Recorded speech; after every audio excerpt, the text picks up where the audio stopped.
Hi and welcome to another video. This time I'll be discussing my 5 favourite MacGyver villains that appeared on the 80's TV series running from 1985 until 1992 for 7 seasons. I made mention of liking the series as it featured in my past video of my 10 favourite TV series, so I thought it would be a good idea to talk about some of the most notable enemies MacGyver came up against. To start off the list, we have the legendary terrorist called Murdoch, played by Michael Des Barres. Remember me, MacGyver? When last we partied I had a couple of broken bones and you left me with a whole lot of burnt flesh! I saw that maniac at Ellen's store! That's Murdoch. He's not your normal professional killer. Get ready to break for the door!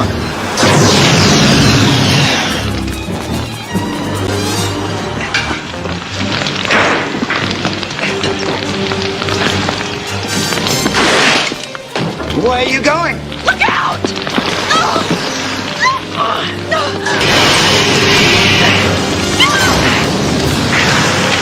Get the door!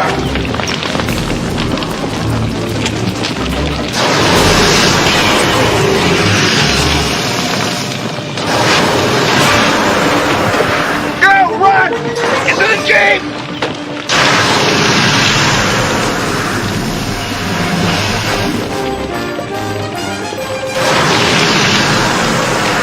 Appears in 6 seasons starting from season 2 for a total of 7 episodes, including Partners, The Widowmaker, Cleo Rocks, Halloween Nights, Strictly Business, Serenity, and Obsessed. I love this almost cartoon-like, over-the-top bad guy that is fixated on bringing down MacGyver, who yells MacGyver's name every time before his apparent demise, only to pop up later down the line. MacGyver!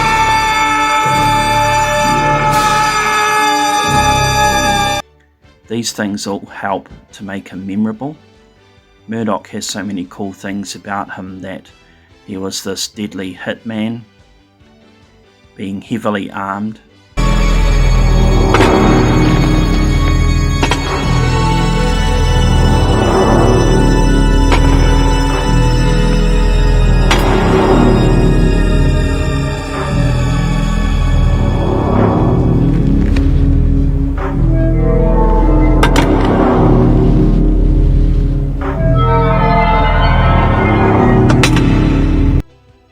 a master of disguise and expert in booby traps and explosives. I liked as the episodes progress we learn a little more about him, in that he has a sister that has no idea what he does for a living, that he has a fear of snakes and some musical ability. He's very formidable, being that he did actually trap MacGyver in a chair facing a Cupid statue with an arrow laced in poison pointing at him, while delivering some very witty dialogue. You didn't really think that I would retire, did you, MacGyver? I mean, do you see me playing golf? Can you see me fishing? The world's problems being what they are, my talents are in greater demand than ever before. Also, you know, I must confess, I need the money. Murdoch gets MacGyver to admit that he's finally beaten him. In another episode, although it was centered around a dream MacGyver was having about the Old West, Murdoch did end up shooting him. One thing that's pretty morbid about Murdoch is that he likes to take a photo of his victims dying, sending a copy of who ordered the murder to be carried out. What I thought was unique and a brilliant move of the writers at the time was making MacGyver and Murdoch actually team up together to help save Ashton, Murdoch's sister, from HIT, Homicide International Trust, from being executed. Murdoch rewarded MacGyver with a computer disk that contained information that would enable HIT to be taken down. There was a great line from Murdoch that sums up his difference to MacGyver. I do have one very definite advantage over him. He fights fair. I cheat. Murdoch is never arrested or killed. Coming in at number 2 in the list of MacGyver villains is the character of Tarek, played by Frank Ferrucci, who appears in an episode called Passages in Season 5. The premise of the episode involves a consulate employee called Hakim, who, along with his security aide Tarek, have stolen a priceless Egyptian sunboat artifact so that they can sell it to a private buyer for money. It was meant to be returned to the government.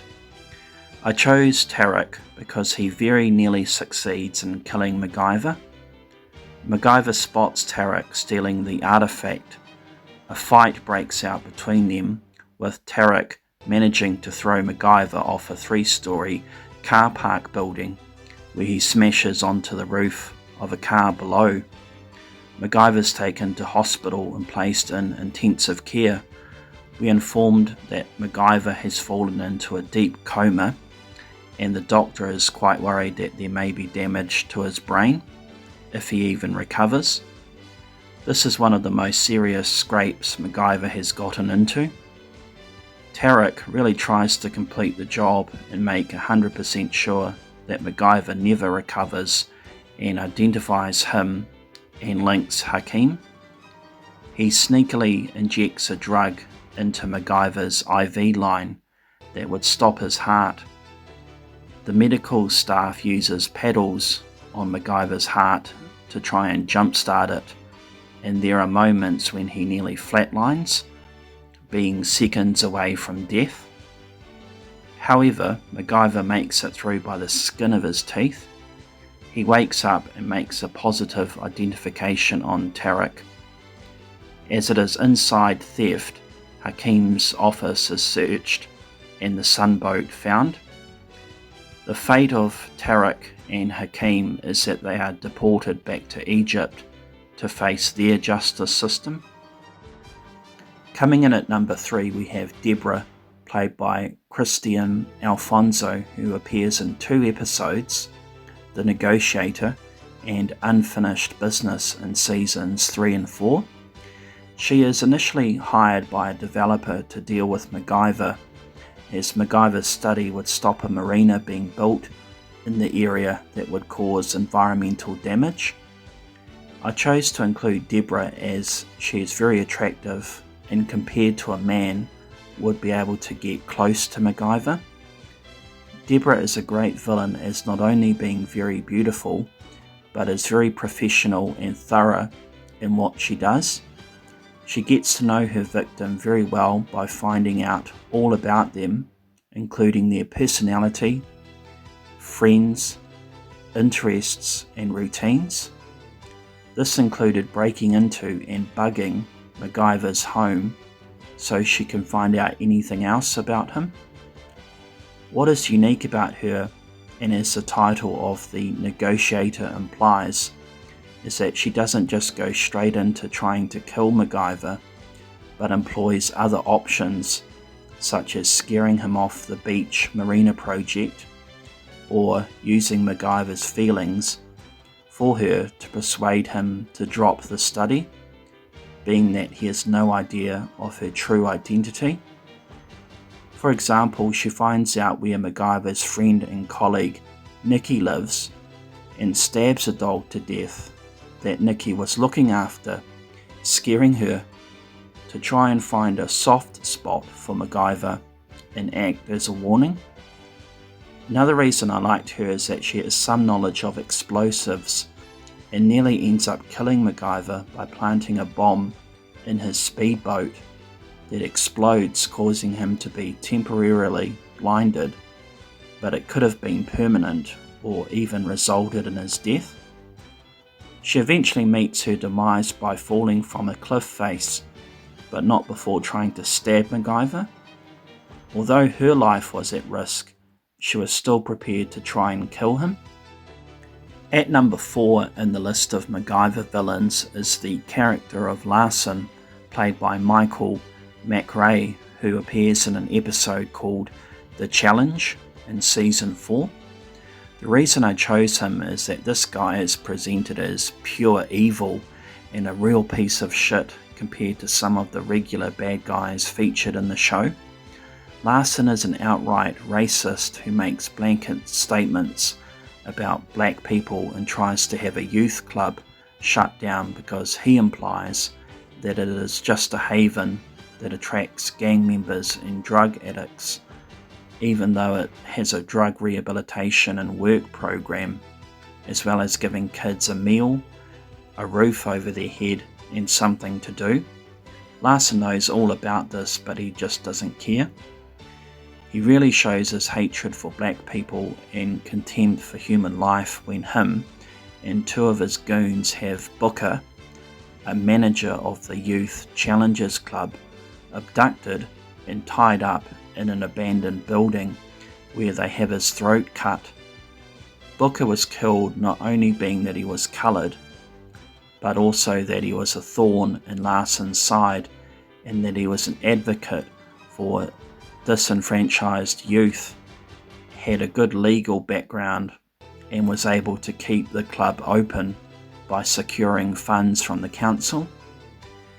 Not only is he a vicious murderer, but his evil ways extended to trying to frame a gang in the area called the Demons for Booker's murder by planting packets of Rocket brand crack in Booker's car and on his body by using fake labels manufactured in Larson's shop. I chose Larson because he was one of the few to really mess with MacGyver's emotions. For example, MacGyver tracks down Booker and finds his dead body, which causes him to break down and punch his fist into one of the walls. He valued Booker and what he was trying to do for the kids and considered him a real friend. Not only did Larson kill MacGyver's friend and a person of real goodness, but made Cynthia a widow as she was married to Booker. There is the final confrontation between MacGyver and Larson at Larson's printing business. MacGyver asks him why he killed Booker, and with utter hatred, Larson responds coldly that he talks too much and that what they should do when black people are born is to drown them, as it would do all of us a favour. Larson gets such a reaction of pure anger and rage from MacGyver, which we don't often see. MacGyver would have hit him with a gun Larson had if Ray, one of the teenagers that was persecuted earlier, hadn't stopped MacGyver from going over the edge. So this particular episode is quite memorable for being pretty dark. Larson is arrested by the police due to evidence linking him to the murder and framing the Demons gang. And finally at number 5 we have Dr. Zito, played by Morgan Shepherd, who appears in 2 episodes in season 4 and 6, Deadly Dreams and Lesson in Evil. Dr. Zito makes one dangerous opponent due to his past history of murdering 9 people before being arrested by the police and imprisoned. He makes for an interesting villain, being that he is highly intelligent, has a PhD in genetics, a knowledge of police procedure, and an ability to psychologically manipulate an individual. For example, in the episode Deadly Dreams, he is able to orchestrate a convicted serial killer, Eric Cross, that is opposite his cell to escape. Dr. Zito's sadistic plan is that he has Eric believe that he can purge his sins by enacting an ancient Viking ritual in which he would ascend to the afterlife, but it requires a sacrifice. The sacrifice is Police Lieutenant Kate Murphy, who had Dr. Zito put away for his crimes, and that Zito's ego couldn't handle it. Eric lures Murphy to a building where he plans to sleep while the place burns down with Kate inside it. So although Dr. Zito does not directly go after MacGyver in this episode, it is still a person MacGyver cares about, especially when MacGyver learns that Murphy was mentally scarred in seeing what Dr. Zito did to his victims. Zito takes great delight in knowing MacGyver is trying to figure out his plan while time is ticking away until Kate meets her end. Zito's fate is left open-ended in the episode Lesson in Evil. After having escaped from court, he is later recaptured. In the final scene in his cell, we see that he has a needle or pin hidden in his body, and it is not known if he tried to escape again or stay inside and manipulate another person to carry out revenge on Murphy or MacGyver. Well, those are my 5 favourite MacGyver villains. Thanks very much for listening and have a great day.